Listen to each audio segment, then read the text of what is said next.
Mikey, I think we are live and in living color. How wonderful to talk to you on a morose, weird Monday, Vinnie. Yes, it is a sad Monday at the very least, if nothing else. Good morning, Michael. He's Michael Knight. He's in Pasadena, California. I am. Vinnie's in Seattle, Washington, although it looks like he's a little closer to Pizza Town. Pizza Town, of course, can be found exactly where, Vinnie? Exactly on Route 46 in New Jersey, just outside of Patterson. It's kind of a place where Patterson and a couple of other Lodi and a couple of other towns kind of come together, right off the Garden State Parkway. There's more than one Lodi in America? There's Yes, a Lodi, New Jersey. I never knew that. As a matter of fact, for years I thought that the Creedence Clearwater Revival were singing about Lodi, New Jersey, not Lodi, California. He made it so it fits both, whatever you want. Well, Lodi is more of a suburban bedroom community outside of New York City, out on Route 46, about 15, not even 15 miles from downtown Manhattan. Wow, that close, and I never knew it was there. Yeah, and it's where Route 46 intersects the Garden State Parkway, and I believe also Route 3, if I'm not mistaken. Is there a Lodi in Spopakia? Lodiansky. Oh. So local pronunciation, yeah. Yeah, it's a little different on the pronunciation, but oddly enough, routes 66 and 66A intersect in Lodi.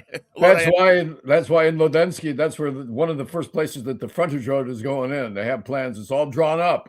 Right. Lodiansky. Not Lodansky. That's a different city on the east side. With all the names that they could have had, they put Lodiansky and Lodinsky. Well, I mean, let's face it. How many towns in America are named after something over in England? York is Birmingham. named after the Duke of Earl. New is named after what comes after old. New Jersey is named after the Duke of the Isle of Jersey. Pollution. By the way, it's funny that Lodi would be in New Jersey as well as California. You can't say, however, that all the pretty girls in the East Coast come from Lodi, California. You could make that claim about New Jersey, and people would say, he might have something there. I don't know, Mikey. I don't know. I don't want to get into Donald Trump territory here, so I'm just going to. I'm not even mentioning Donald Trump in that comment. That was a pay-on to the pretty girls of America. Okay, well, all right. I'll accept your authorization. I was not thinking of Donald Trump. My God, when I do, it's not a pretty thought that has anything to do with Fort Lee, New Jersey. Well, yeah. You're gonna get Fort Lee, I believe, if I'm not mistaken. I may be wrong on this. It may be one of the other towns, but I believe Fort Lee is one of the towns in New Jersey that told him to get the hell out. Don't come here. Don't put up your ugly apartment buildings here. Don't put up your travesties. Don't make our town look like that piece of crap you got on the west side over there that you built. Logical. We've seen your works. We know what you can do. We know what the best case scenario is, and it's awful for us. So off you go. Yeah, exactly. We don't want anything to do with you. And I believe that they fought it, Fort Lee. I believe that Cliffside Park might have fought it. I think West New York might have fought it. Might have told him to take a hike because, at one time he was trying to buy all those ridges there, the Palisades. The Palisades, yes. That look, over on New York City and build on the Upper West Side. Just apartments for rich people. Yeah, between the little West Side Harbor there on the Hudson and the George Washington Bridge is valuable territory. And he wanted to buy all that? Well, on the Jersey side. He got Yeah. the New York side. He pulled that deal to get the railroad yard that was there. There used to be a railroad yard on the west Yes. side, In and the West 70th. he built apartments from, I don't know, 50, 60, somewhere in the mid 60s up until close to the 70s. He Yeah. pulled a deal. It was a huge railway yard. I used to look down on that from the Yeah, first building I lived yeah, in New York. it was. It was an incredibly huge place. It was where they brought all the trains into New York on barges. I think there was a freight tunnel under the Hudson. I'm not sure though, Yeah. but I know that they used to bring trains across on barges there as Well, well. what do they do now? They shut down the train yard. That makes it difficult to bring a train into Manhattan. They empty them out in New Jersey. Truck them over. Yeah, you don't bring too many trains into Manhattan anymore. I don't know that there is. Penn Station and Well, oh, yeah, passenger trains you bring in. Yeah, yeah, I mean definitely passenger trains. I'm talking about freight trains. right. The passenger train yard is still there. That's Hudson Yards. That's on between 34th and 40th, or under the Javits. That's what's under the Javits Center, and then the Aha. tunnels come in from both New Jersey. You have the several tunnels that come in. You have the passenger train tunnel that comes into Penn Station, and then on the other side you have the tunnels that come in from Long Island. Matter of fact, they just extended the tunnel on the Long Island Railroad to Grand Central Station. So now Grand Central, you can get off the Long Island Railroad train at Grand Central Station. You don't Now have to go to the station anymore. there's a name that tells you everything you need to know about it. What's this big thing here? That is Grand Central Station. Right. That's where it happens. It's the big station. It's located right in the middle of things, Yeah. and it's a train station. It's a station. It's a big item. It's a large item. You can't miss it. They've tried to knock it down several times, and it won't. It was much more resistant than Penn Station, which unfortunately was knocked down before the 1965, I believe it is, Landmarks Act, which now prevents it would still be there if we had a brain in our bonnet. Yeah. Instead, you have Madison Square Garden, which is, I mean, it's a unique building unto itself, but it is nothing like The old what garden. Penn Station would have been, Yeah. or what a garden would have looked like had they even just kept the outside of Penn Station. Yeah.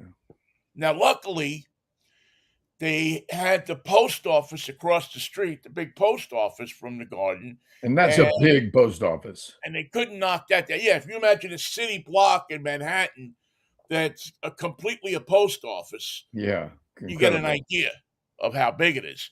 But they couldn't knock that down. So I guess they have now redeveloped that and turned that into, I don't know if this is exactly right or not, but I believe that I'd have to go look it up to remember it. All the stuff sometimes gets past me. But I believe that that's what they're going to use now for the entrance to Penn Station. So you'll go into Penn Station through the old post office. That's been made into a railroad station inside, instead of having just to go into a hole in the ground under Madison Square Garden, which is just a complete mess. That's why they have wrestling there. Well, yeah, wrestling and political conventions and whatever else they can book into the place. I mean, Billy Joel has to help them out by playing there one night a month. They call it a residency, but it's not a residency. So people can weep while he sings New York State of Mind. He doesn't live there. He's not residing there. I don't know why they call it a residency. He's not a doctor. Well, it's like they do in Las Vegas. Tony Orlando and Don come to town and they play a month at it's one of the Holiday Inns, or maybe an Italian restaurant.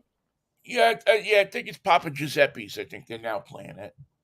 Papa Giuseppe, by the way, was a far better cook than Mama Giuseppe. She ran the place. He was the cook.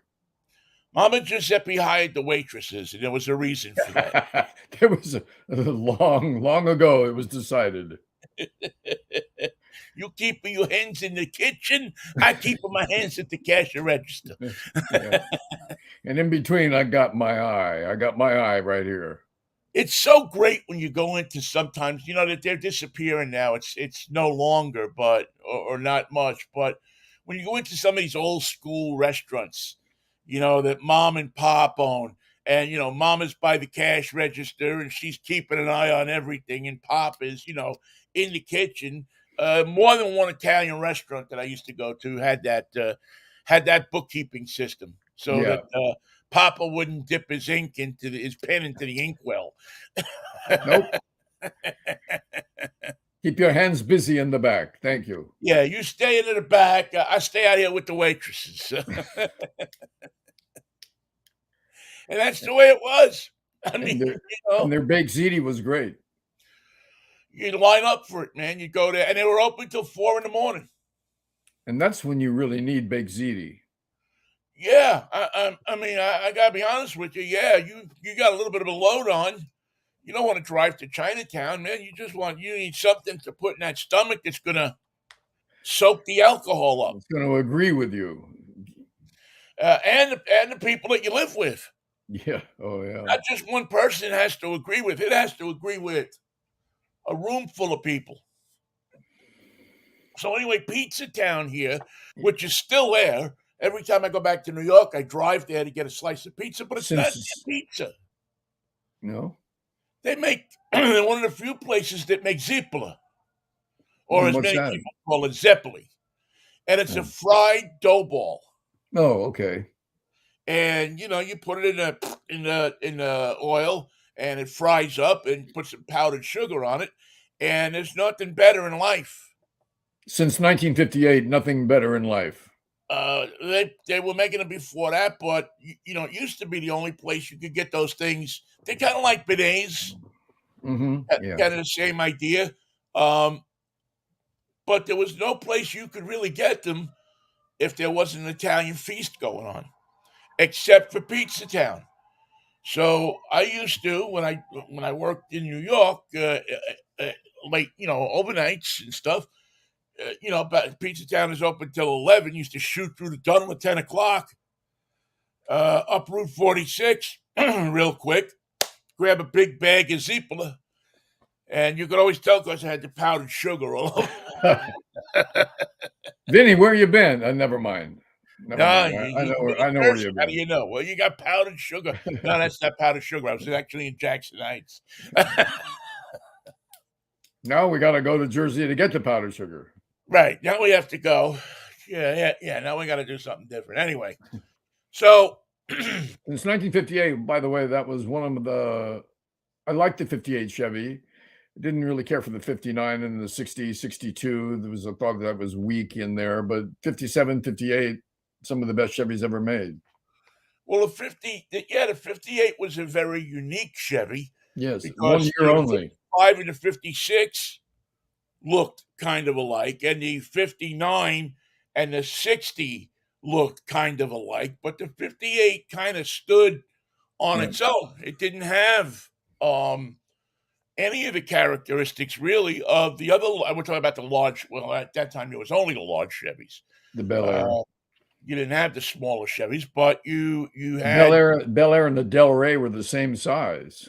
Yeah, they were all. It was all one size. There was no compact. You didn't get a compact car out of Chevy until the Corvair Mhm. in '60, and then the Nova in '62 were the compact Chevys. That was when Otherwise, everything was built on that body. Funny how Detroit went through that period of getting in the compact cars. They said, we want them to be smaller, but also if you can make them boxy and sort of ugly, make them nondescript and uninspiring. If you can do that, I think we got something. Well, Mikey, I would disagree with you. I would say that if you look at some of those cars, they were actually really well designed in looks wise. They didn't quite have the running gear down to where they wanted it, but I think that let's say the Oldsmobile um why is it the Cutlass, Hmm. the first 2 years of the Cutlass, the Buick Special. Those cars were gorgeous. I mean, look at the lines on them. They're small. They're kind of feeling their way around. And I'll even tell you that a Corvair, I think, is a very well designed car. Yeah, it did. It had some problems, but the design was right. I'm talking about the boxy offerings from Chrysler, Yeah. the smaller Fords that were uninspiring. Although, those cars are among the Chryslers, especially because the bodies rusted out so badly on those cars that if you have a clean one now, it's worth a lot of money. If you have a 62, let's see, they Aspen, didn't come out.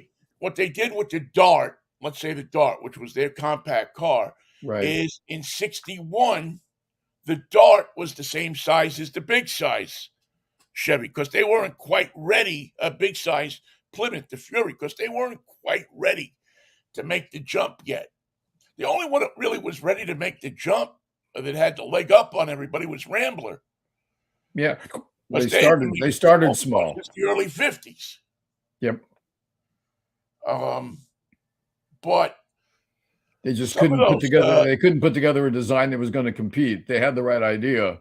Had they had a smaller, sportier look to their smaller cars, I think they would have succeeded. yeah, yeah, I think, and they really had the boxy looking car. I mean, their car Yeah. was, except the 60 was the last year that I think they had they had the fins, and then they kind of shrunk it down. I mean, don't forget, every designer those days was trying to figure out a way to fit fins on their car. Small car, big car, no matter what, you had to Fins have and fins fin. of some kind. I give you the '57 Chevy, the king of the fin. I would say to you that the king of the fin is the '59 Plymouth, or That's the good. '59 Cadillac, the '60 Cadillac, but certainly those Plymouths from '58, '59, and '60 had, I think, the biggest fins of any production car. They were When huge, when you open the hood, there was a suck of air, like a release of pressure. and the fins started moving like it looked like a fish trying to get away.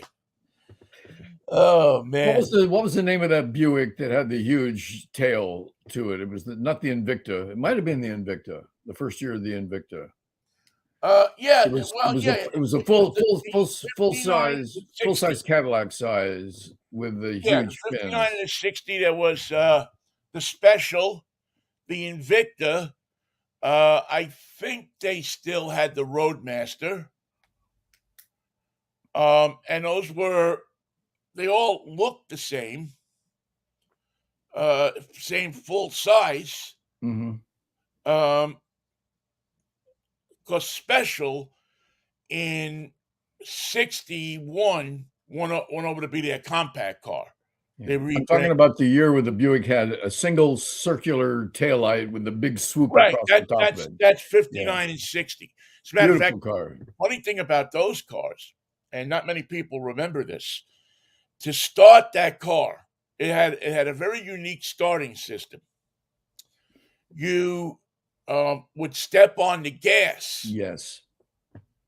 pedal to That's where the start the starter car. went. You push it all Yes. the way down, the car would start.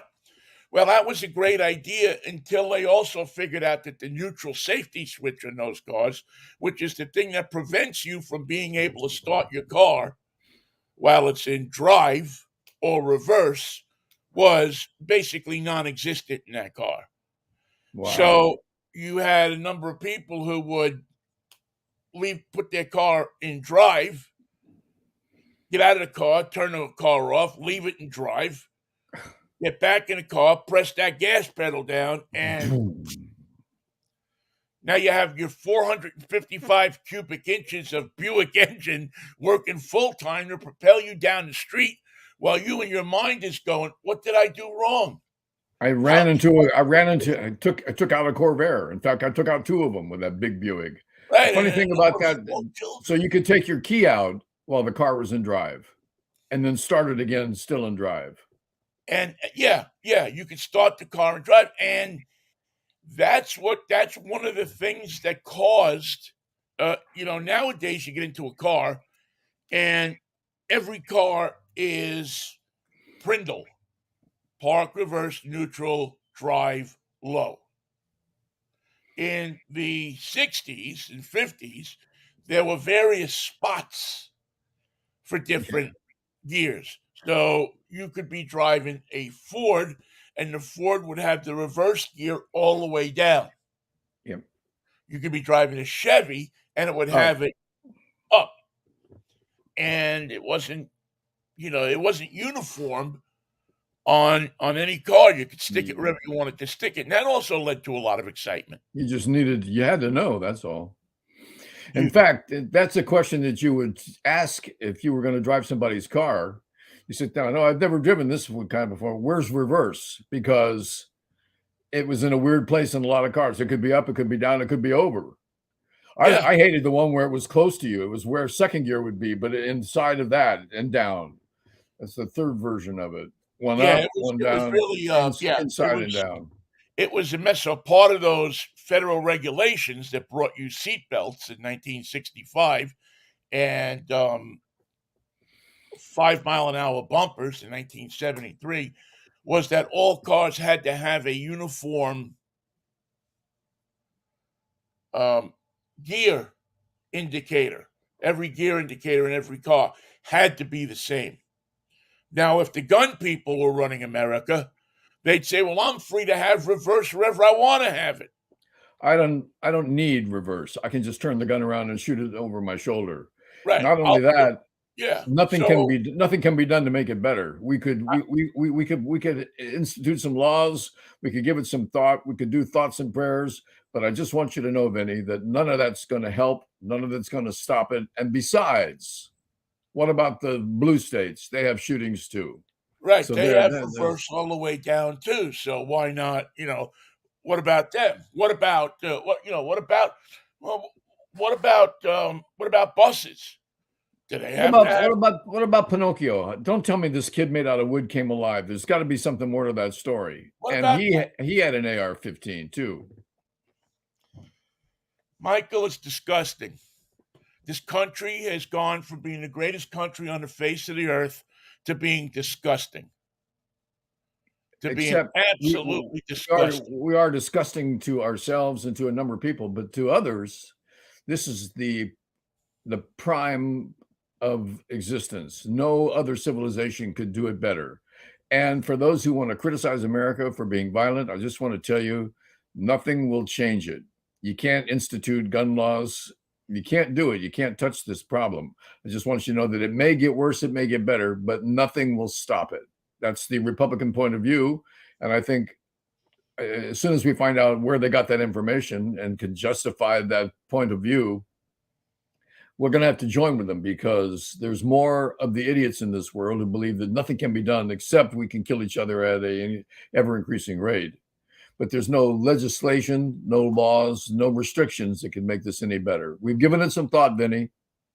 It's not going to get any better. We're all thunk out, man. We're thunk out. We've decided that feeding people on lines while they're standing there waiting to vote and stopping that is more important than stopping people or even having the attempt that looks like you're trying to stop people. That there is a whole section of this country that believes by going to church on Sunday morning and praying for it that it will stop it. That Jesus will just look down upon people and say, "Stop doing that," and that they're going to stop. Does Jesus ever say, "Just give me the gun, you idiot"? And It doesn't appear so, Michael. I'm quoting It, Jesus, but has he ever said that? Just give me that gun, you idiot. it doesn't appear like that Jesus ever intervenes like that. It does. I mean, I guess you could get people to say that, well, the guy was pointing the gun at me and he pulled the trigger and it didn't work. It didn't shoot. And people would say, well, that was Jesus watching over me. So if I can Watching get over those him. kind of prayers, I can walk anywhere with 20 sticking out of my pocket. No, nothing's going to happen to me. But the Yeah, well, start that's of the good. That's journey good for is, that guy who gets one day of protection from Jesus, but the rest of us are going without. We're working without a vest here. No Kevlar vest for America. well, it's frustrating on two levels. First of all, it's frustrating that it happens. It's frustrating that we still in this country watch the slaughter of people, the absolute slaughter of innocent people out to shop on a Saturday afternoon. But we have so little concern. We just don't give a damn. Well, we do. We think that we have a number of people in this country that think that thoughts and prayers will make it better. That one day all those thoughts and prayers are going to stop the bad people, are going to stop the people that that have easy access to guns. Which is everybody. Now, I may be wrong, but I remember when I was a kid, my mom used to put well, actually, at first, she didn't put the bleach and the poison stuff and all the stuff that used to clean the house. She didn't put it up in a cabinet. She left it under the sink. And one day she walked in the kitchen and there was Vinnie playing with the Clorox. And so after that, at one time, all of the Clorox and the detergents and the bleaches and everything like that were all up where Vinny couldn't reach them. You If know Vinny what? wanted to get them, I wouldn't he have had to moved it. figure out a way to climb. I wouldn't have moved it because according to the Republicans, there is nothing that can be done. So why move the Clorox? Leave it where a kid can get it. There's nothing can be done. Clorox doesn't kill people. People kill people. My point. So don't blame the poor people from Clorox. All they do is make a poison and make sure there's some in every household. Is it their fault that somebody gets poisoned? I don't think so. Right. I mean, even a simple woman like my mom could see that if you got something and you could do something bad with it, that it needed to be made as inaccessible as possible to you. She wouldn't stop using Clorox because it got the shirts white. But did she make it unobtainable for those who probably shouldn't be playing with the Clorox or the naphtha or the Renews-It or any of those chemicals? No. She, the Carbona, which was delicious when you were, you know, Wouldn't it have been easier though, just to say nothing can be done and just go about her business, go about her day? she didn't sit at the table and pray that I wouldn't get down there to the cleaning fluids. Did she give it any thought? You're supposed to do thoughts and prayers. So prayer She and gave prayer it some by thought. She prayed, and then she took the stuff out of the space under the sink and put it up where Vinny couldn't get it. See, that was the idea: is to make it inaccessible, to make it so that you had to pass a number of qualifiers to get it. Well, if you had grown up in Texas, you wouldn't be here today. I'd be drinking a Clorox. You'd be drinking plenty of that, Chloe. You would have had your fill on some fine day, nice Texas sunny day, and that would have been it for Vinny. Yeah, I would never have met you. You wouldn't have got out of your childhood if you'd grown up in Texas. And I would have done something about it, Vinny. But we gave it some thoughts and some prayers and determined that there was nothing that could be done. Texas style. yeah, Texas style. We're talking Texas and probably some of the surrounding states who just believe that nothing can be done, that that's what's going to happen. It's part of life these days. And I'm disgusted by it. I'm so disgusted by the thought that I can't, there was a guy who got up. There was that press conference on Saturday or Sunday morning, I forget. And I don't know why they felt the need to have the state senator, the state. I mean, now these things are viewed as people Opportunities. who opportunities who want to get in front of people. They Campaign. want to get, they want to get. There's no possible reason that you needed for State Representative Zach Zackerfelder to stand up there and tell you to pray. Well, who was that? Zach Zackerfelder, I you don't know, know. He's a, Zach stood up there in his most um, 80s kind of outfit with his deep thoughts and prayers, told me 20 times in 5 minutes that we're going to pray on this, that we're going to pray, that we're going to pray, and we're going to pray, and we're going to pray, and we'll pray again, and we'll pray some more, and we'll pray in different languages. I don't know. I don't know if that's going to help. I'm more akin to the simple Texas rule that nothing is going to help.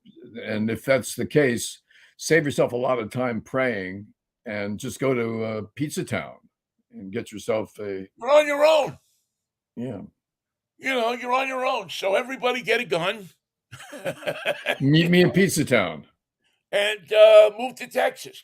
Move to Texas. Get yourself a gun, and we'll change the logo on the license plates till you pays your money, you takes your chance. Because that seems to be the only thing the politicians are willing to do. You know what's going to stop this? When the politicians start being the victims. Right now, they go to the Piggly Wiggly and say what a terrible idea it was to shoot this place up. They go to the grammar school and say these poor innocent children. Whatever are we going to do? When the gunmen start driving to the state capitol and taking out a few Republicans, then Well, you might be what did it do? surprised. You might be It did surprised happen. how quickly. They shot that one nut job. Went to the softball game, congressional Republican softball game. He Yeah, started shooting people. yeah, he got a couple people. You got Steve Scalise, and Steve Scalise sits there and says, well, we don't really need gun control laws. We need mental laws. Oh, by the way, we're going to cut Medicaid.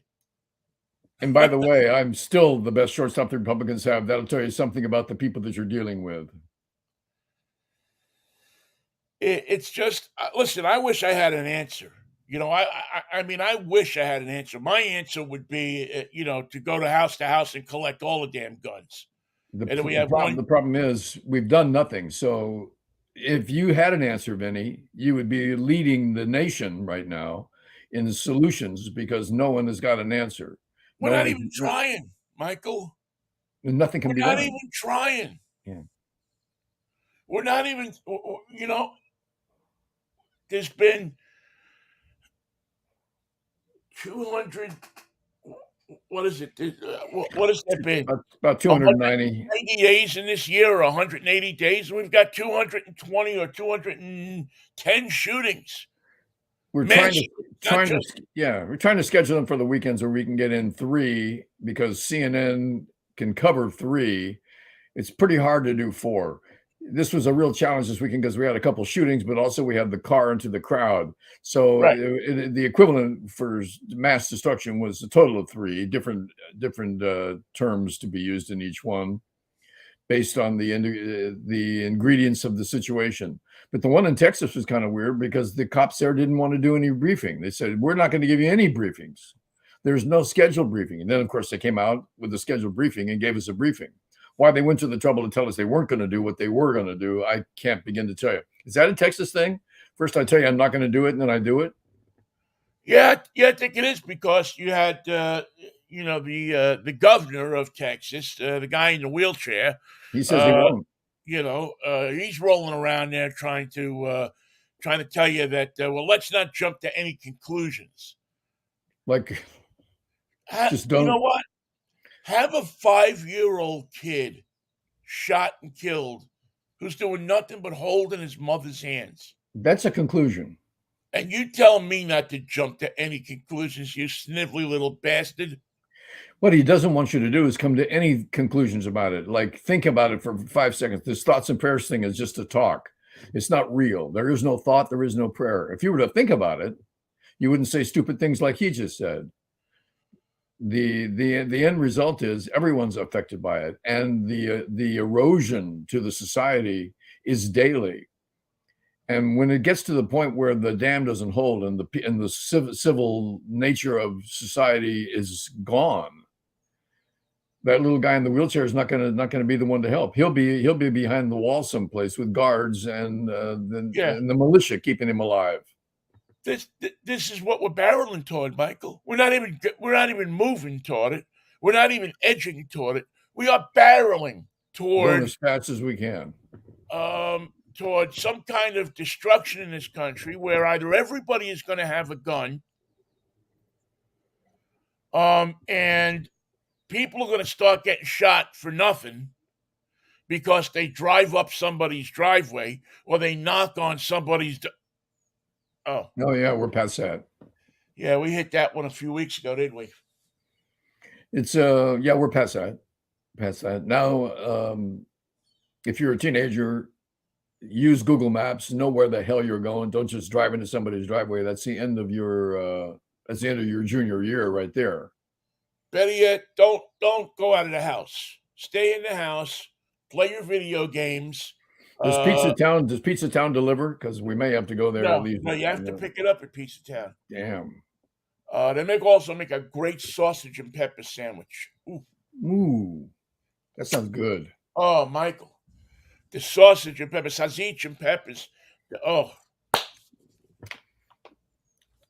How long would it take us to get there? I mean, if we left right now, we could get there tonight. If we got in the car right now, I started driving. You met me where Route 40 runs into. We met in Denver at the start of Route 40. Yeah, we took 40 or 70, actually. We take 70 all the way back to 79, take 79 up to 80, 80 across to the Garden State Parkway, go south on the Garden State Parkway, 3 or 4 X's, come down the loop, the Cloverleaf, and it would be right there on the right. You can't miss it. It's all red, white, and blue, and it says Pizza Town. Since 1958, I'm telling you. Since 1958. And you know what? I've been going there. My father used to take us there when we were little kids. As a matter of fact, my father is buried less than a mile from Pizza Town. Wow. So when we buried him, we had the funeral. That's where we went for our post funeral meal, I guess. Tradition. We just all showed up at Pizza Town. I don't want to be buried, okay? Remember that. Okay. Do not stick me in a box and put me in the ground. Damn you. Do not do that. I'm slowly changing my mind on that one too. It's not coming easy, but I'm kind of getting to the, cook me and spread my ashes out somewhere. Yeah, I want to be free. Never wanted to be in a box. Oh God, yeah. No! Don't do that. Yeah, the box just doesn't look appealing. And I feel bad for cats to get put into boxes when their time comes and buried in the backyard. What are you going to do? You have to bury them, but you don't really. I guess you could. No, you got to bury them to the cat. When poor Joey here a few months ago had to go across the bridge there, the Rainbow Bridge. Right. They came, they did the deed, and then they took him away, and 2 days later, we got a little canister back with Joey in it. Yep, that's how you do it. Well, that's one way. Some people prefer the traditional burial. Or what about the traditional Indian fire pyre, where they build a big square out of ash or whatever they have handy, bamboo. I don't know, man. Burn you beside the Ganges. I don't know. Well, how about the guys up? How about the guys? How about the guys in Nepal who put the body out on the edge of a cliff? You're creeping me out. So anyway, but back to guns. Yeah, back to death. I'm back to death. Yes, we. I don't know, Michael. It's disgusting in every sense of the word. It's disgusting that nobody will do anything about it. It's disgusting that the people that have the power to do something about it won't do anything about it. It's disgusting that we are getting to a point in this country where we have to be afraid to go to places like baseball games and shopping malls and church. Yeah, the guy who was interviewed with his daughter, who was eating at a Sonic Burger when the place got shoot up, and they run out the back door with the manager of the Sonic Burger, and the first thing they see is his victims that he shot in the parking lot. They go out the door to the safety of the parking lot, but that's where he started. And they see victims strewn in the parking lot on the sidewalk outside of the Sonic. There's a piece of tape that they've been running this morning on CNN. I guess the guy is a retired police officer. He was at the no, he wasn't at the mall. He was home. His son works at the H&M store, and his son called him and said, "Dad, they're shooting the place up. We're in the break room and we're barricaded in here." And so Pops, they don't live that far away. Pops jumps in the car and heads down there. He's probably got his gun and everything. Yeah. Everybody in Texas has a gun, except the people who don't have them. He gets there, and the guy has already been shot. The shooter was already, there was a cop there, but he's talking about that he gets out of his car, and there's this little girl that's under a car, and she's crying. And her father and mother are next to her, both ripped apart with an AR-15, whatever this guy was shooting. Yeah, 15. 50. And she is so covered in blood that the guy who responds there because of his son can't tell what sex she is. Just a little person. Just a little kid covered in blood. And that's America. That's the Lone Star State for you, boy. That's America. That's don't let the sun go down. Don't let the sun go down on your ass in Texas. That's the America that we have done nothing. Of all the spectrum of opportunities and possibilities, that's the one we have chosen. We've chosen death, destruction, and chaos. And tell ourselves nothing can be done to change it. Nothing will change it. But what we don't figure in, Vinnie, is the intensity with which it's increasing.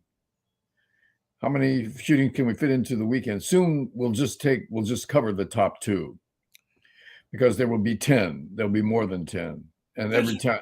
Right now, there's enough for an all-shooting channel. If cable wanted to make money on a channel, all they'd have to do is put all of the shootings on one channel. It'd be like ESPN. The shooting coverage for shooting coverage for Philadelphia continues on our shooting channel number 2. This is shooting channel number 1, and we're doing the breaking news of the new shooting in Fort Lee. Shootings east, shootings west, mob shootings. Tune in Friday night for our special drive-by show. This is the anniversary of Paul Castellano was shot on this group. Drive-by for a shooting. Don't ever go to a steakhouse and get out of your car in New York. That's my advice to all you people, because look at the mess that's been made out there. And you can't park. We'll even look at famous shootings from the past. It reminds me of so many other shootings from the past. We can show you where Lincoln was shot, the chair that he was sitting in. We can show you we have the limousine that Kennedy was driving in when he was shot. I think it was a Continental, wasn't it? Was a Continental. It's on display at the Henry Ford Museum. Henry Ford Museum. My goodness. Yeah. Where's that? In Dearborn? Detroit. Yeah. Dearborn. Yeah. Yeah, it's one of the best museums in the country. Unbelievable museum. They have the chair that Lincoln was shot in, that he Wow. was sitting in. They have the limousine. They have the bus that Rosa Parks. I've actually sat in the seat that Rosa Parks was sitting in That when fateful she got day. arrested, Yeah. when she refused to give that seat up. How come there were no black leaders during the 60s telling their people that there was no point in asking for freedom or a better shake in America under the Constitution that they live under, because there was simply no way to change it? It could not be changed. It couldn't be helped. There was nothing could be done. Yep, this is Nothing what could be it is. done. This is what it is. You're going to have to live like this. If you don't want to live like this, go back to Africa. If you don't want to live like this, go to Mexico, go to Canada, go to Russia, go somewhere. It But was think a of it. line Think of that it. we used to use, Yeah. Oh yeah. right? If you want to live without guns, go to Russia. You'll see what living without guns is like. They don't have guns there, and look at the kind of government they live under. Well, I got to tell you something. I've been to Cuba, and I'm not saying that communism is better than what we got, but you don't walk down the street in the middle of the night thinking that somebody's going to shoot at you. But Vinny, you don't have to compare us to Russia, which is the furthest down the spectrum of nations. Compare us to Britain. Compare us to France. Compare us to Germany or Japan. Compare us to India. Compare us to China, populations that far eclipse our own Those are third population. world nations, Michael. They don't kill each other. They just don't do it. They run each other over with cars, or they kill each other with stones. What are you Or going to ban stones? How are you going to build a house? Agatha Christie poisons a few, but only a few. I mean, she's not doing 10 at a time. She's doing it just to move the story along. Yeah. And that's why in Hercule Poirot, Chief Inspector Japp comes to the scene all the way from Scotland Yard, and what does he tell him? I'd like to investigate this murder, but from what I see, there's nothing can be done. And that murder from last week, I said I was going to investigate it, but I didn't, and I'll tell you why. Because nothing can be done. Nothing could be done. I'm so sick and nothing can be done. I'm so sick of just this entire mindset that we now just sit there and each mass shooting is an opportunity for some little twit bastard, to get in front of a national camera and tell us how much we need to pray. To who? What would you pray to? Pray. We need you to do your job. No, not going to happen. To stand up and say, I don't care what it takes. And if it takes that much, then you know what? I'm willing to lose my job. But we're going to get this legislation passed. We're going to get legislation passed that says you're not allowed to have an assault rifle. If you get caught with one, you go to jail for life. It's that simple. We'll see how the gun lobby likes the fact that the nation is heading toward the financial precipice, that the debt limit has to be seen to, that the Republicans have taken the position that it's going to be their way or the highway, and a reduction of $420 billion from the national budget is their key to agreeing. Something that cannot be done. They know it can't be done. It'll never be done, and it shouldn't be done. But that's their point of view. That's what they can do. Stop gun violence, nothing can be done. Create financial chaos. Oh, yeah, we can do that. Yeah, we'll show you how to do that. We can put some time together. Down. We know that number. Yeah. Well, I like the sound of that. That we can do, and it'll take your mind off everybody having a gun, because this is going to be great. There will be no Social Security checks, and I just wonder out loud what the action will be. You think anyone would care that would happen? You think that they might ask how something could be done to prevent that? It ain't going to be pretty. If the Social Security checks and the disability checks and all of that stuff stops coming, it's not going to be pretty. That's the plan for the future. that the Republicans have come up with. This is the bold new future. This is George Orwell times 20, minus all the funny parts, minus all the humor and interesting sides. And you know what? We're just going to sit there and take it. We're just again, we'll. You know, I was going to say that we'll take it. We'll look at this shooting and we'll get mad, and then when the next one comes along in a week or two, but you know what? It's not taking a week or two anymore. No. They're running into each other. You can't you can't separate them. Oh, is that Uvalde, Texas, or is that Allen, Texas? Was that in Brownsville, Texas, or was it in El Paso, Texas? Is that in San Yes. Antonio, Texas? Yes. The answer to all your questions is yes, it was.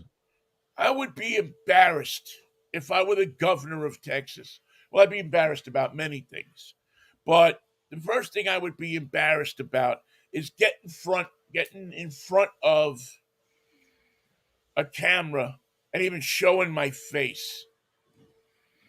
What happened to the image of don't mess with Texas? We got our shit together. We got our act organized. We know what we're doing. We're nobody's fool. We're Texans. We've been there. We've seen it. We've done it.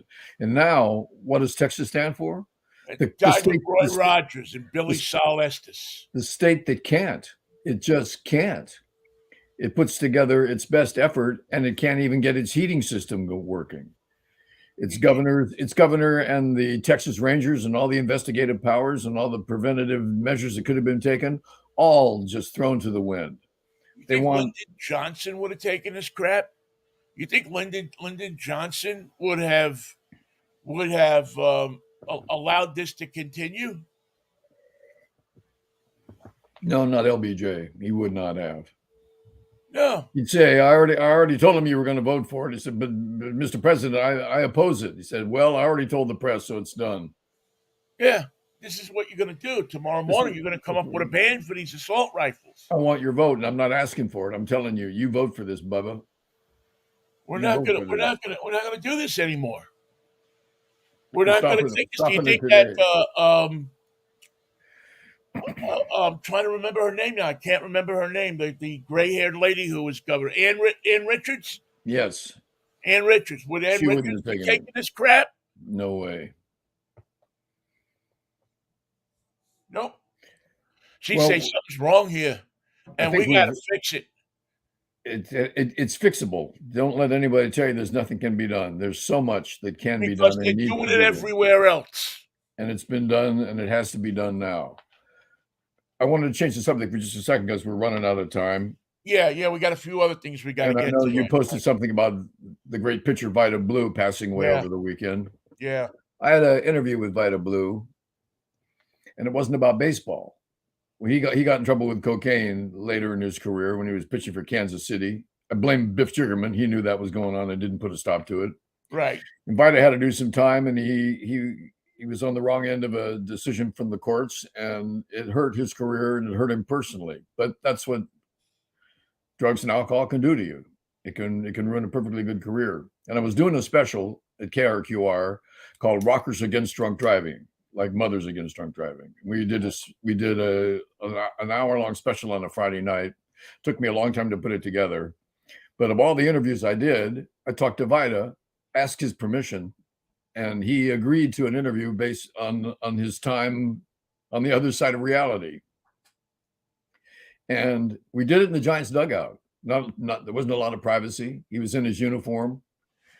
Giants dugout were sparse in those days at Candlestick. It was just the dugout, not connected to anything.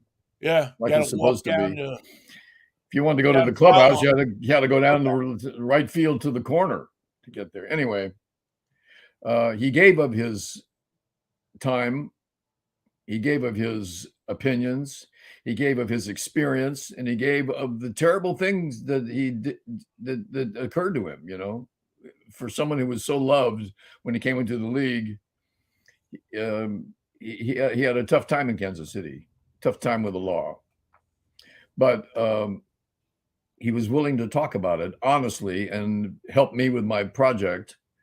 And we weren't talking about his fastball. We were talking about the terrible things that happen to anybody that go over the edge.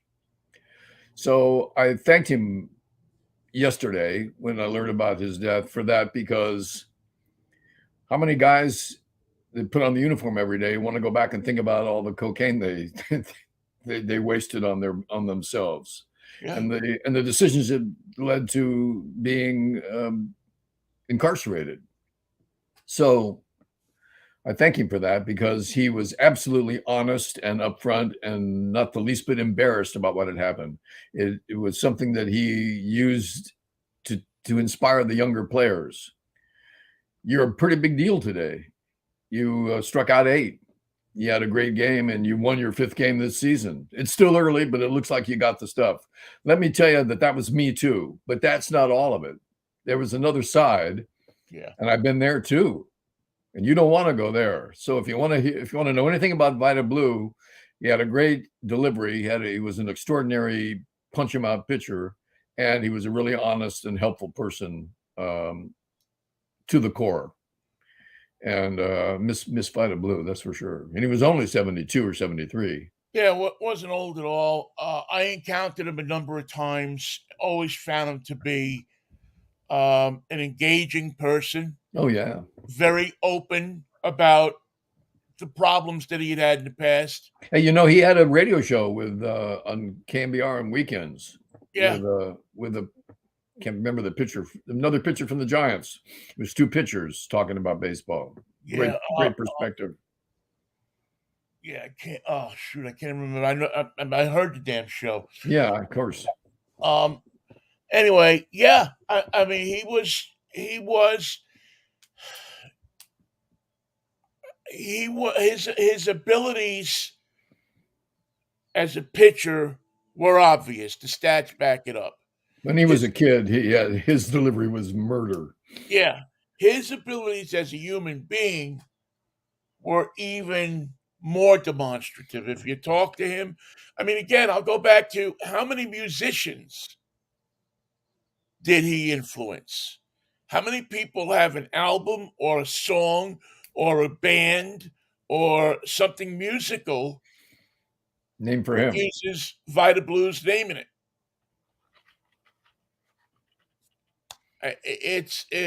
His influence on a circle of people was profound. And it's interesting to see all the highlights of his career when you think that the Oakland A's with Vita on the team went to 3 World Series championships in a row. Yeah. And now the A's can't get arrested. Now they've taken this idea of Billy Ball to the point where nobody, or not Billy Ball, but Moneyball. Yeah. Moneyball, to the point where nobody cares about him. A slight exaggeration, but they played themselves into insignificance with that theory that would have never allowed Vita Blue to be on that team. They would have traded him away to somebody. Right. You can always say what you want about Charlie Finley, but it was Charlie Finley that allowed Vita Blue to be what he was. And Charlie Finley, for his cheapness and the damage he did to the game, look at the stars that played for him in Oakland. My God, he had a lineup. He understood that there's, I don't know, Finley understood something about baseball players. He understood how to pick them. Yeah. What's your name, kid? Understood how to keep them edgy. Oh yeah, and how to piss them off enough. The swinging A's were swinging at each other. Yeah. I mean, and listen, to be fair, it's something that George Steinbrenner figured out too as well, is that if you keep them edgy and keep them, swinging at each other and, pissed off at each other, that you're going to get a certain result if you have the right people. You got to read the room. And he had Rick Mundy, that's a ball player's name. Sal Bando, that's a ball player's name. Campy Campaneris, the list of people that we all know. Ricky, of course, stealing bases and playing great baseball. And the Yeah. pitchers, all the Mike pitchers, Norris. besides Vita Blue, yes, besides Vita Blue, there was a whole host of pitchers that went on to have great careers all over the American League that started with Oakland. Right. And a lot of pitchers that had drug problems. Well, He had a what number are you of gonna? pitchers Yeah, that had serious drug problems because Oakland was a place where there was serious drugs. and The drug blow game always, isn't new. Didn't yeah, start yesterday. cocaine always appealed to athletes for their after game treat that would keep them up all night. And everybody that was on that Oakland team knew somebody who could, We could make it happen. take care of business. Cash and carry. I mean, he was around in baseball in a dark period for baseball, where a lot of Yeah. people thought that the game might go belly up because it was so drug infested. We forget about those times in the mid '80s and the early '80s and even the late '70s, but really where it came to a head in the mid '80s, where Pittsburgh seemed to be the city of favor. Well, cocaine does make the game go faster. Yeah, maybe they ought to try that instead of the guy on second base. Yeah, Vita Blue will be missed, not so much by fans because he hasn't performed in a while, but by people like us. Yeah. Older people remember his performances, but also remember, as you said, his honesty and his forthrightness and his attitude about life and about things. He had that. He had enough to do a radio show and talk about things on his radio show. Well, he knew about pitching. He knew about baseball. He knew about life from both sides. And he had the gift of likability. The fans loved him from day one. They loved his attitude. They loved his delivery. They loved the fact that he won. He was a winning pitcher. He was a Yeah. competitor. He was with championship teams. And you didn't have to worry about Vita Blue showing up. Yeah. Yeah. He was I haven't heard it yet, but I heard Shooty Babbitt did a really nice Shooty's doing I think color for the A's. And I'll have to get a tape of it and listen to it. Shooty Babbitt talking about him yesterday on the A's broadcast because obviously the A's and the Giants. I think the Giants held a moment of silence before the game. It was funny how very few players played for the Giants and the A's. It's just not that many that did it. One that was in the highlights yesterday because Vita Blue was striking him out at the plate was Willie McCovey. There's Willie McCovey taking a called third strike and walking away in disgust. But Willie McCovey played for the A's for a while and then came back to the Giants. And the list of guys who did that played for both teams. Only 58 people, right, or something like that. It's not as many as you would think it would be. No. You'd think that it'd be easy to just make a deal, go across the bay. You don't have to move. Go. I know the Mets and the Yankees, there's upwards of, I think, 200 players. Wow. That have played, I think, for both teams. I think it's close to 200. I mean, there was 100 and something, in the 80s. So there's been, and, big names, that went back and forth and played for both teams, even if they were signed for, signed and then released, at the end of their career, like Yogi Berra. Yeah. Actually played for the Mets for, I think, one season, maybe two, before he retired. They weren't going to let him. Willie Mays, obviously, whose birthday was just. Did Vita die on Willie's birthday, or was it the day after? It was the day after. It was the day after. Willie, by the way, now is 92, and he was posing with JD from the Mets. JD, what's his last name? JD Vance? Yeah, JD Vance, yes. And Willie's in a wheelchair now, but he still had a smile, still had a good grip, and looked like he still had his marbles. So, Willie, 92 years old. Good effort, old man. Yeah, and still is I believe at the ballpark fairly regularly, if I'm not mistaken. Yeah, Um, he's I think they get him out there, uh, a lot every year.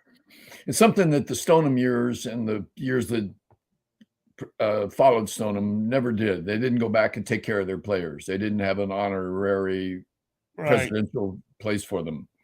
When the new ownership came in and moved the Giants down to the foot of the Embarcadero new stadium, it's not new anymore. They started taking care of their players. Willie Mays statue, number one Willie Mays Plaza. Orlando Cepeda, special envoy. Willie right, McCovey, special advice to the president. The greats from the past were taken care of and brought around not just as old timers game, but as part of the organization. And right. you can tell a team by how well they take care of their past stars. If they have no need for them, no interest in them, you're dealing with a cold, ridiculous person. Well, the first move well, not the first move, I guess the first move was probably signed a check, but one of the first moves that Steve Cohen did, um, in, New York with the Mets was that he brought back Old Timers Day. Yeah. Old Timers Day was matter of fact, the Mets had an Old Timers Day in 1963. They were a year old. Matter of fact, I'd have to look. They might have even done one in 1962, but they brought back the old Dodgers, the old Giants, and the old Yankees. They love that. They realized how much that was an attraction for people, and I think part of it was that Mrs. Payson, who owned the club initially, was such a baseball fan, and she, to her it was a big party Yeah. to have those guys around, to be able to pay. She was rich enough to pay for those guys to come back, stay in a hotel, stay around for the weekend, and have a reception and everything. That was, that. I don't know if it's every little girl's dream, but it's certainly every kid's dream is to, to have those guys hanging around, and she was able to accomplish that with, she had the means to do it, and it was a Once I pleasure was for her. walking to get a hot dog at Candlestick Park before the game started, and he's walking right at me, and I can't believe it, but it's Orlando Cepeda, and I was such a fan. He was a huge influence on me, and I just said, Orlando, it's great to see you, and he smiled and said, yeah, how you doing? But it was wonderful to just run into him in the crowd, the hot dog crowd. Right, right. Weaving your way through people. They're going this way, they're going that way, and here it comes of all people, right I at know. me, Orlando Cepeda. There he is.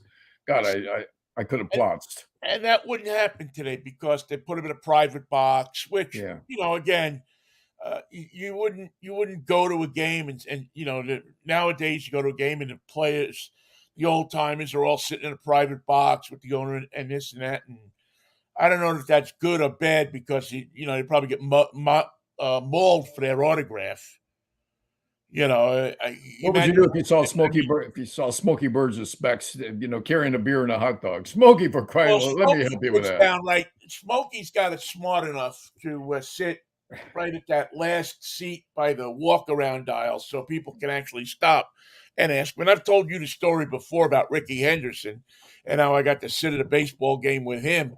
And it was a phenomenal experience And to that's where just he was sit wearing there. his lime green suit, so no Yeah, one could yeah. I see mean, him. he did the Ricky Henderson "Look at Me" entrance, from the left field, and walked the whole thing into the, and I grabbed the recorder since I'm going down and sit talking to Ricky.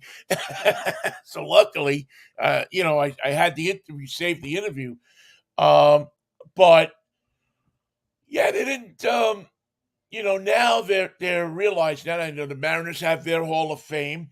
I should say the Mariners that took 2 out of 3 from the Astros and should have swept them this weekend. Thank you, Mariners. Yeah, uh, took care of business there, and also um, the Pirates, who have such a great tradition. I mean, you think of some of the players that have played for the Pirates over the years, and they have a Hall of Fame, and they're doing a lot more. There's a guy who used to be the PR director for the Pirates, who now is their historian. Didn't Dick Roach just die? Yeah, Dick Groat just, I was going to mention that just last week. My favorite Pirate, really, Dick Groat, who a lot of people in New York didn't like because he helped kick the crap out of the Yankees in 1964. It happens, but not often. But yeah, Dick Groat he was doing color for University of Pittsburgh basketball games because he was also a basketball All American Wow. and went to Pitt. So he was their color guy for, well, the whole time I was there and way before I got there. I was lucky. There was two people I wanted to meet when I got to Pittsburgh: Dick Groat and Bruno Sammartino. Was And Bob Prince already dead when you got there? was who? Bob Prince. Yeah, he was already gone.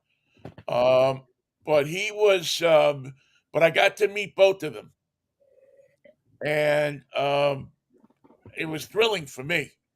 Of course. But Dick Groat was like 90, I think, or something close to that. I mean, he had lived a hell of a life, and he was still doing. I think he was still doing not all the games, but I think he was doing a bunch of the games every year. Maybe he did all the home games or something Yeah. like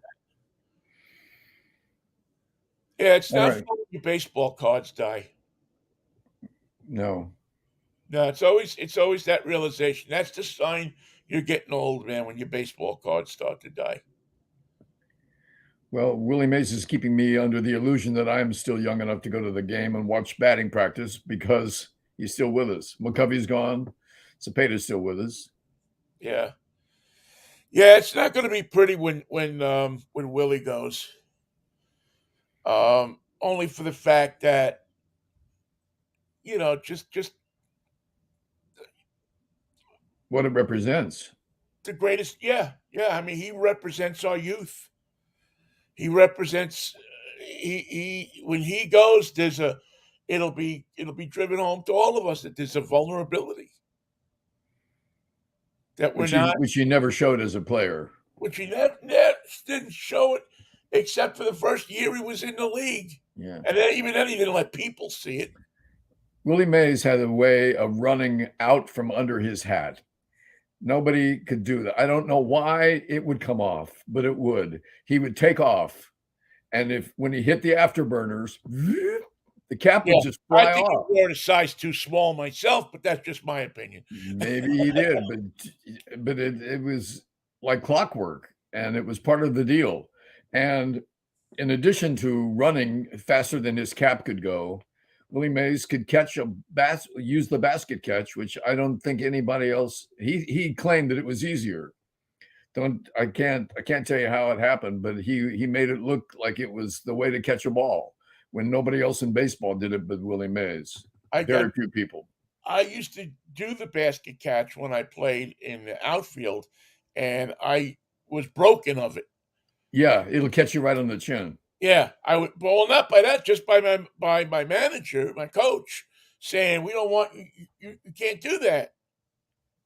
You got to use two hands, and you got to put your glove on. But no, Willie does it like this. 10-year-old smartass. Willie does it like this. I can do it too. It's got to be the right trajectory. It's got to be like a nice can of corn. Here it comes. There's got to be. Yeah, there's got to be. They don't want you to be a showman when you're when you're 11 years old. They discourage that. Just get me the out. I don't need the circus.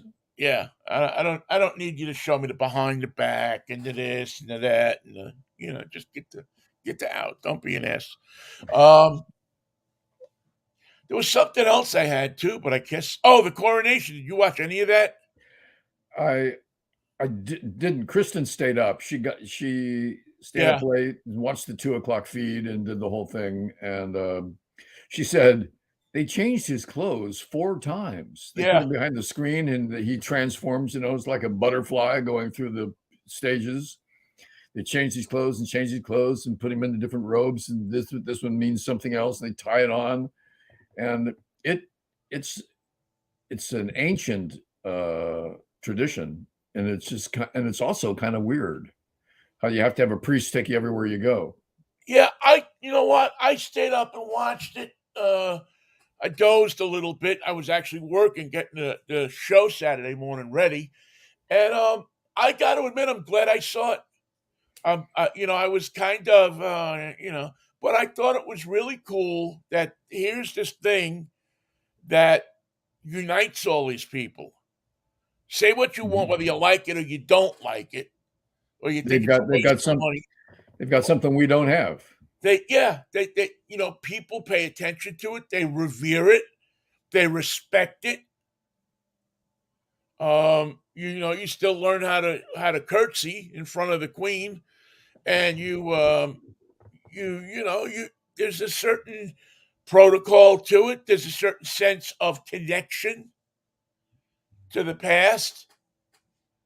I don't know. It was fascinating to me.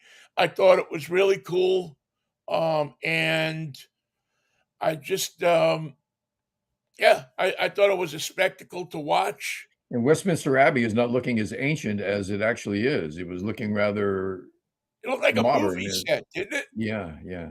It was Yeah, it looked like a movie set, and it probably was. I mean, it probably rewired the whole thing, I mean, and also there's something different about having a queen all our lives to refer to, and now there's a king, and it just seems odd.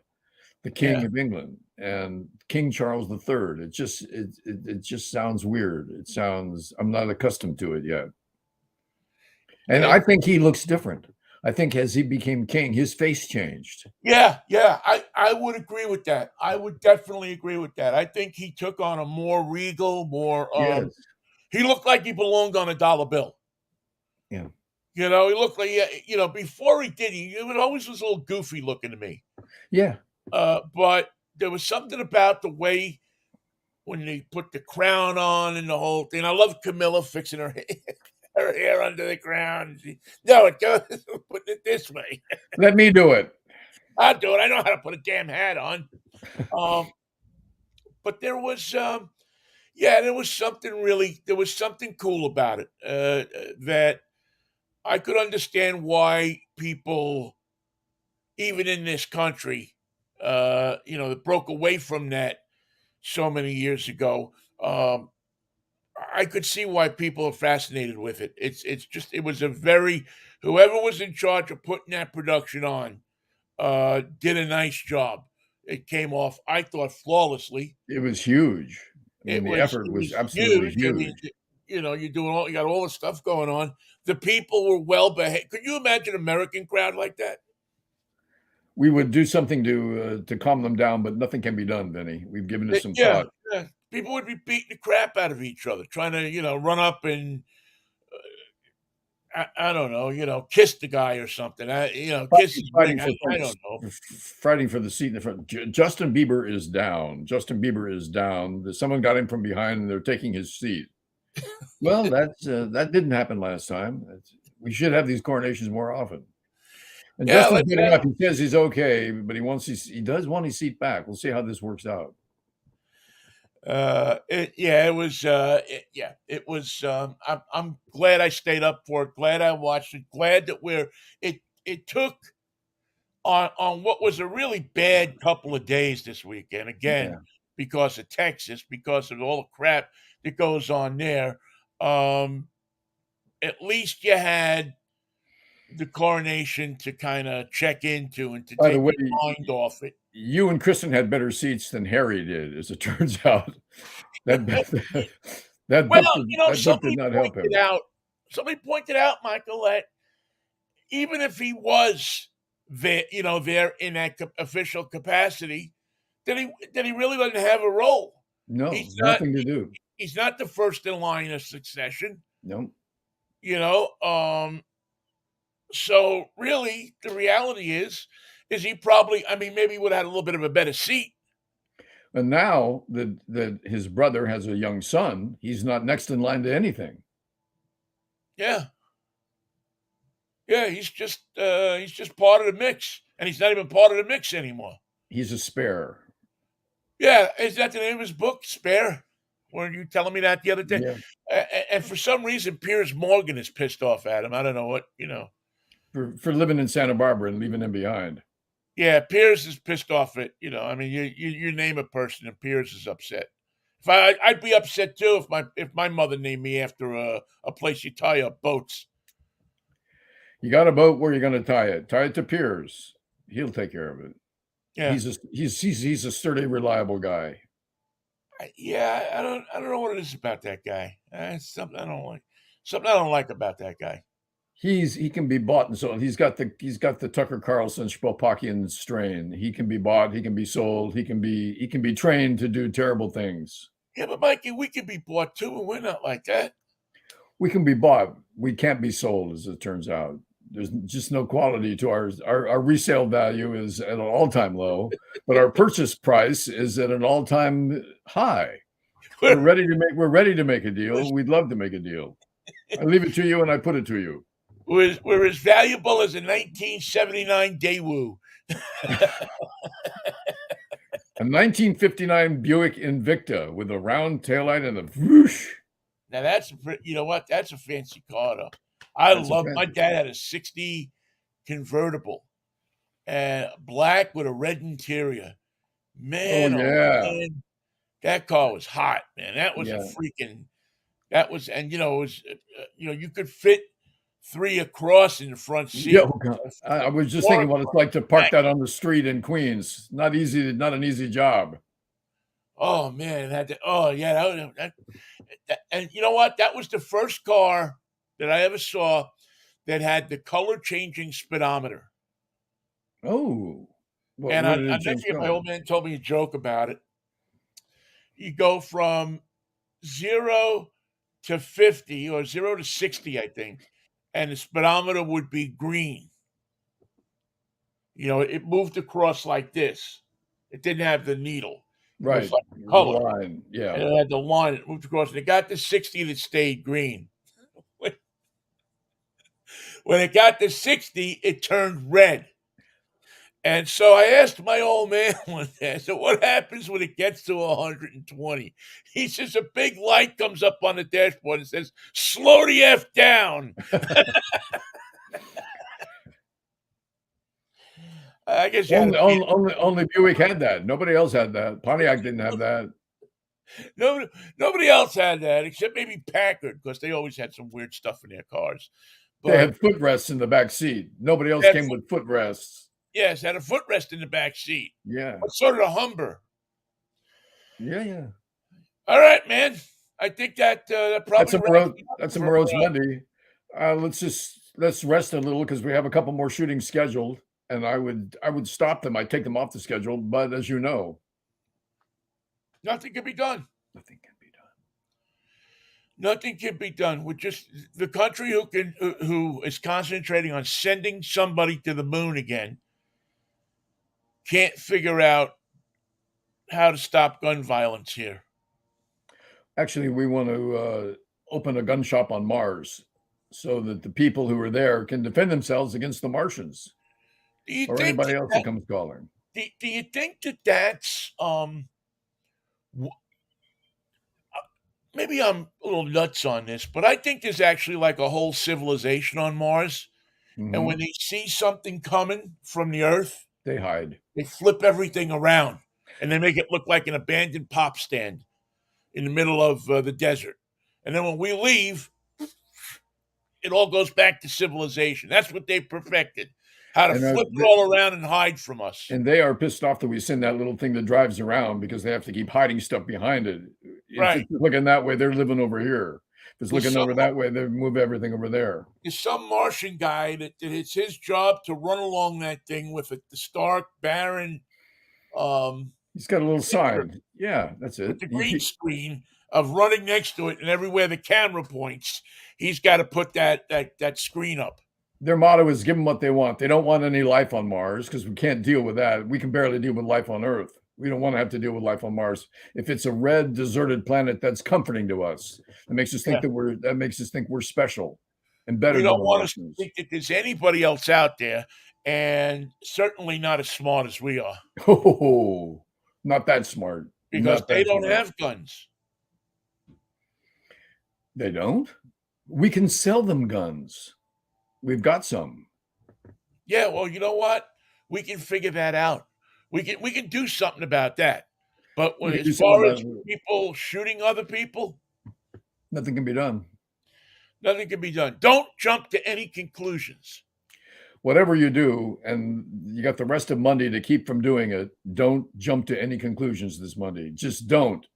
If Don't you get jump, yourself don't walk, don't run, and don't if even you don't find move yourself forward. getting close to a conclusion, go left or go right, but do not get to that conclusion. Don't touch it. Don't pick it up. Don't put it in your car. Don't carry. Don't let your dog sniff it. Stay away from the conclusion.